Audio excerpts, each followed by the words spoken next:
action. Good morning, everybody. Morning. Afternoon. Evening.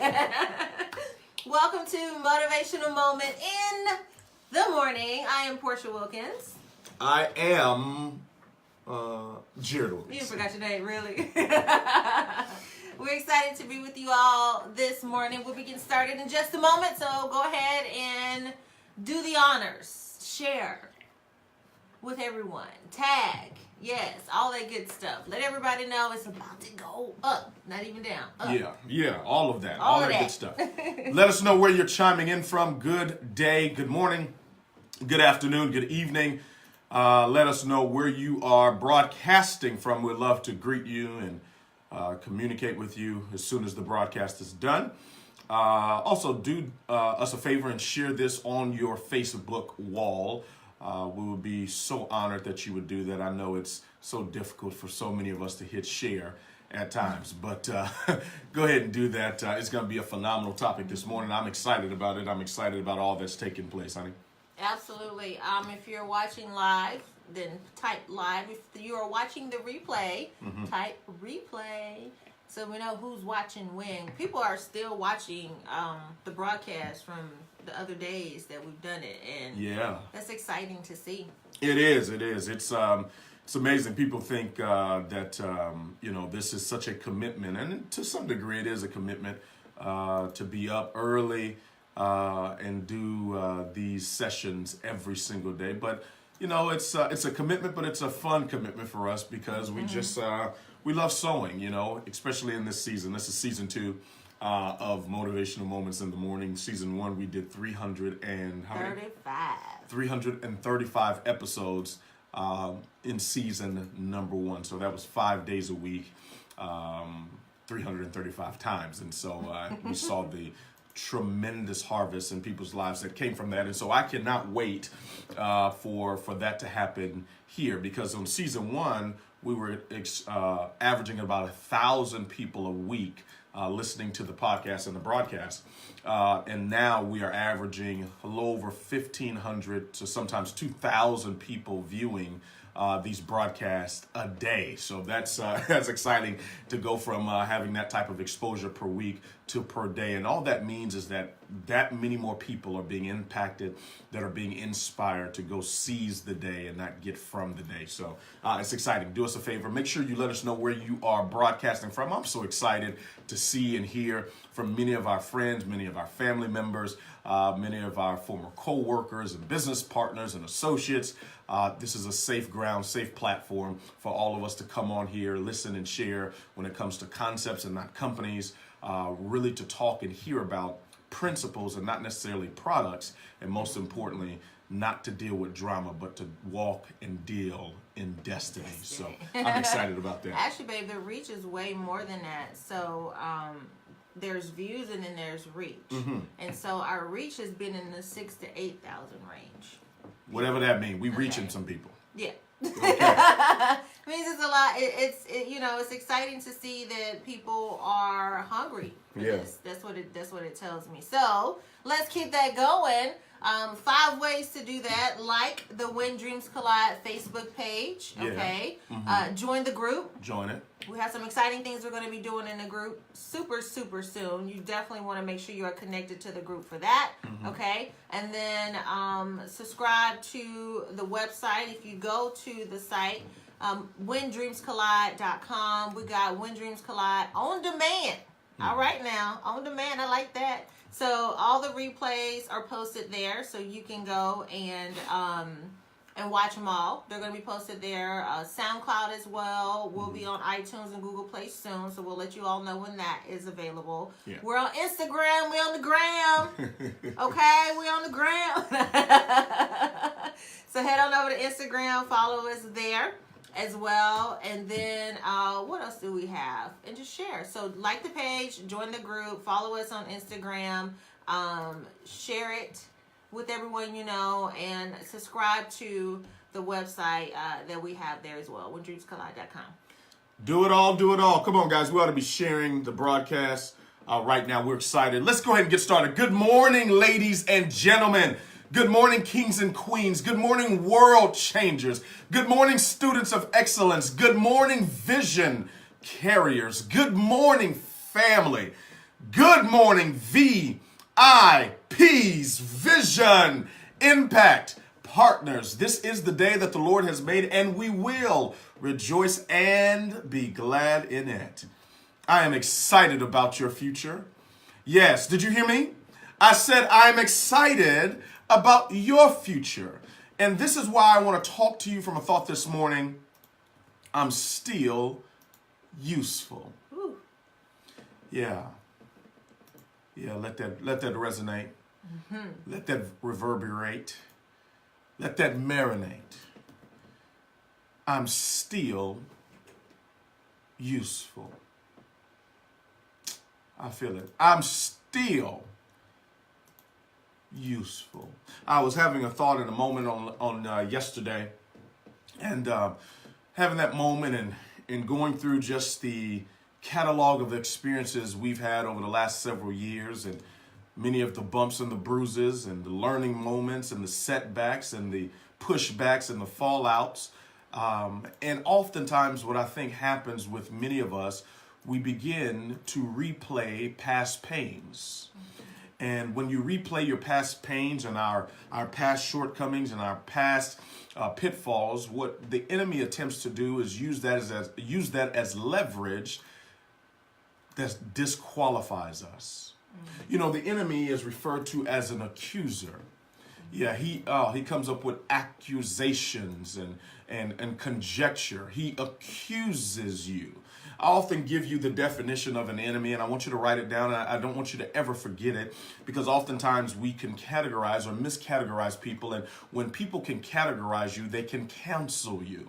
Did you hear me? When people can categorize you, they can cancel you. An enemy, by definition, this is Dr. Mike Murdoch, he says an enemy is anyone that tries to sabotage your influence and silence your voice.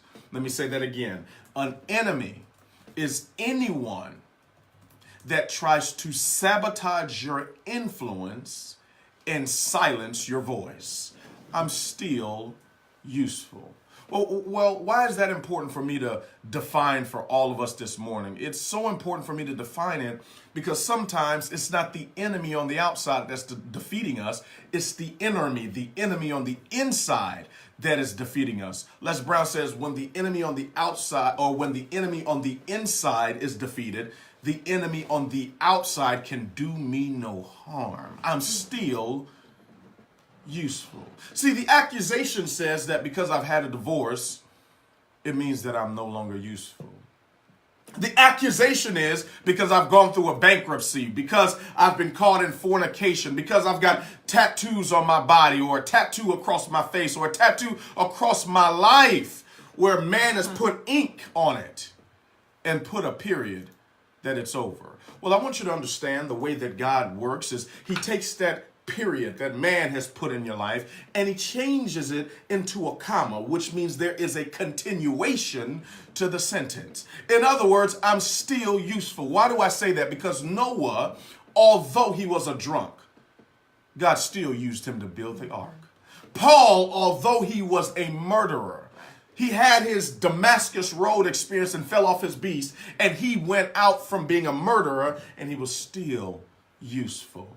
Thomas, who walked with Jesus and saw the miracles, saw the transformations in people's lives. Thomas, who was with Jesus and experienced him for 3.5 years, still at a cataclysmic moment, doubted him.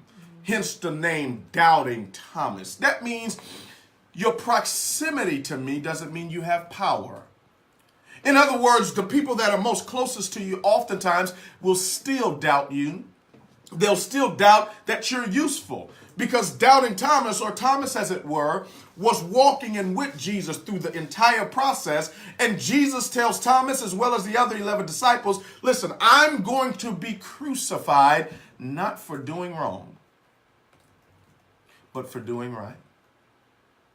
What I've discovered in life is sometimes the people that deal with the most hell are not those of us that are doing people wrong. It's not those of us that are lying to people. It's not those of us that are taking from people. It's not those of us that are deceiving people. It's those of us that oftentimes are doing what's right. Can you be okay with being crucified for doing what's right? I'm still useful. Doubting Thomas is with him all the way to and through the cross. We never see him, which is so interesting to me. We never see or hear of Thomas while Jesus is carrying the cross. We never see or hear Thomas when Jesus is walking down the Via Dolorosa carrying the cross with the thorns on his head. We never get in an idea in Scripture that Thomas is on the side of him. We never hear that while he's going through the darkest days of his human experience that Thomas was anywhere around. Now, when he was feeding the 5,000 with 2 fish and 5 loaves of bread, Thomas was there because he was helping organize and set it around or set people in place. We know that Thomas was available all throughout the process, but when he was in his darkest days, he was alone, walking, getting laughed at, getting scoffed at. The same Jesus that was doing miracles in one season is the same Jesus that's being crucified in the next season. The same Jesus that was helping in one season is now the same Jesus that's hurting in the next season. Here it is. The same Jesus that was saving in one season is the same Jesus that's suffering in the next season. But I'm still useful. He's walking down here and I don't hear or see any evidence, and I stand to be corrected, that Thomas is with him.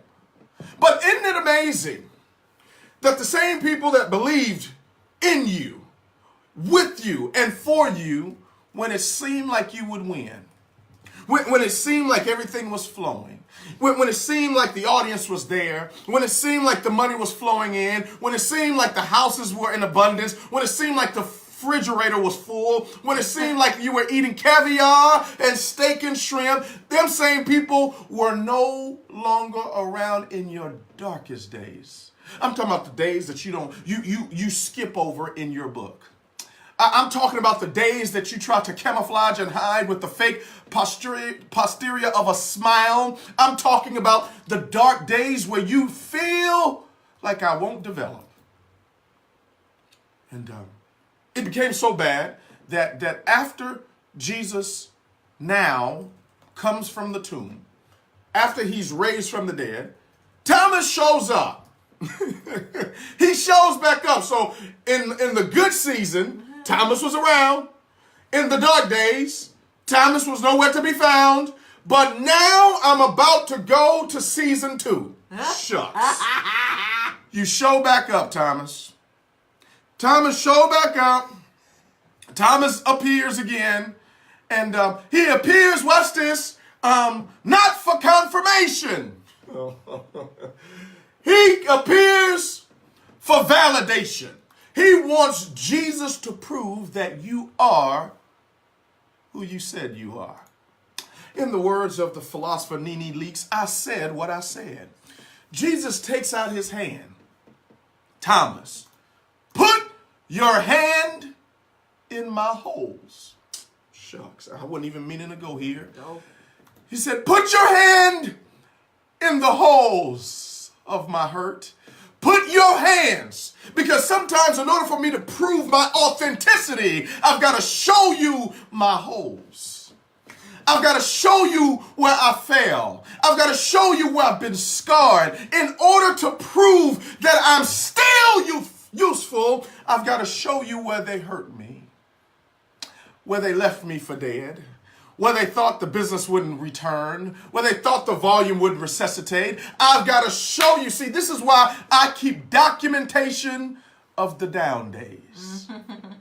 I keep documentation because I want to have evidence for all the Thomases. Didn't mean Thomas was bad. Didn't mean Thomas was evil. It just meant that Thomas did not believe that after the scars, after the punishment, after the lies, the cheat, the deceit, the gossip, and the crucifixion, that Jesus would still be useful. What am I saying to you this morning? I'm saying to you that in spite of anything and everything that you're having to deal with this morning, this week, this month, this year, this season, you're still useful. Would you write that up on the screen? I'm still useful. I'm still useful. If these characters in Scripture are still useful, I'm still useful.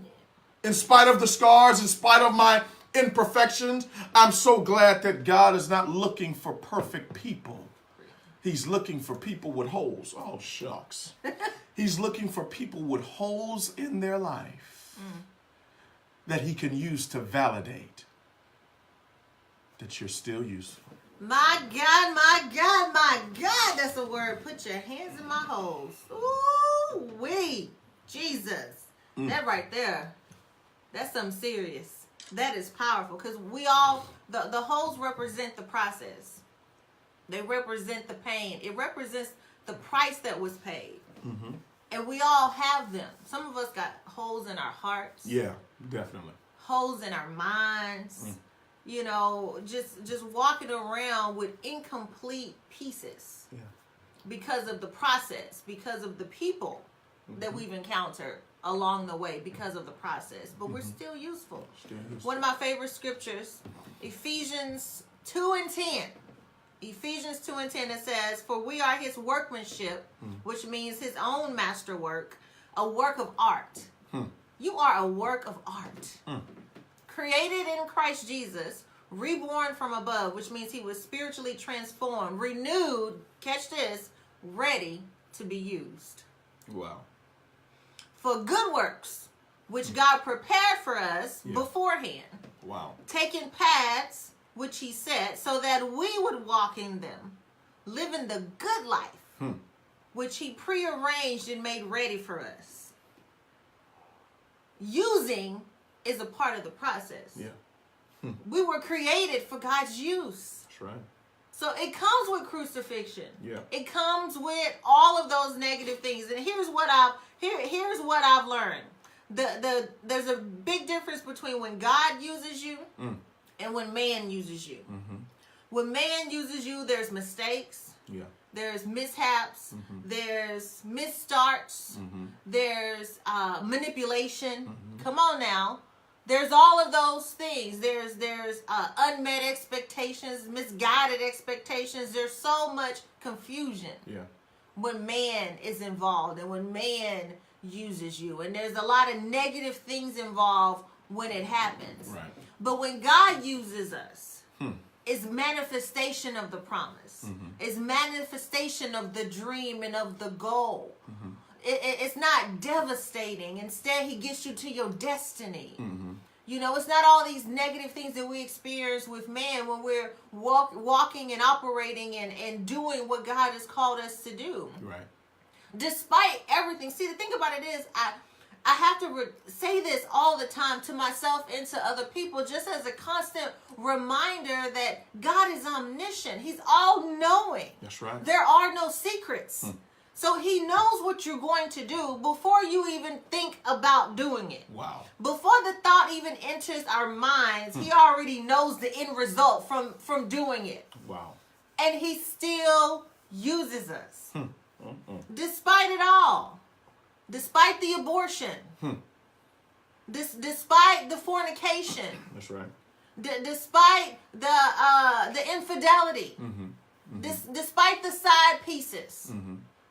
Despite the whole pieces, the whole families that you created outside of the one that you have, despite all of that, despite the murder, despite the fact that you stole from somebody, that you lied to somebody, that you hurt somebody, that you manipulated somebody, despite all of those things, when we finally come to ourselves and be like, look, okay, I'm done. I done had enough. I can't take this anymore. I'm going to stop living like this and I'm going to live right. And you make that decision. He already know you're going to make the decision, number one. But number two, the fact that out of all of that, he still uses you. Right. Wow. He still uses you. Wow. So don't let anybody make you feel, think, or believe that you're not useful. Every ounce of you, from the crown of your head to the tip of your toes, is useful. That's right. The depression that you've been going through, that you've been experiencing, he's going to use that. Oh, yeah. He's going to use that when you come out on the other side. Yeah. I mean, we both have experience with that. Yeah. Yes, the Motivational Moment people, they're super positive on Facebook all the time, people. Yeah. Like, we've had plenty of moments that was not motivational at all, okay? Yeah. Trust and believe. That's why we qualify to talk about being motivated. He's going to use every single bit of the shortcomings, the shortfalls. You shared, babe, that you saw on social media somebody had posted, you got to stop comparing what you know about you to what you don't know about other people. Oh, wow. Yeah. That's deep. What you don't, well, you know where you are. That's right. Okay? But you don't know where they are.